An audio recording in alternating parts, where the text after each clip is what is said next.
विचारणार आहे. तुमच्या कणकवलीची फार चर्चा आहे सध्या राज्यामध्ये. तिथे लोक असं म्हणतायत की राणे बंधूंनाच आता एकत्र येऊ नये यासाठी काहीतरी प्रयत्न केले जात आहेत किंवा महायुतीचा फूट पाडण्यासाठी प्रयत्न होत आहेत. तुमच्या काय कानावर चर्चा येत आहेत?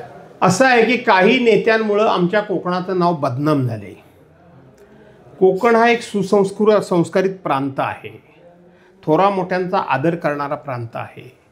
वैचारिक राजकारण करणारा आणि मूल्याधिष्ठित राजकारण करणारा असा हा कोकण आहे. परंतु काही लोकांच्यामुळं या कोकणाच्या परंपरेला कलंक लागला आहे.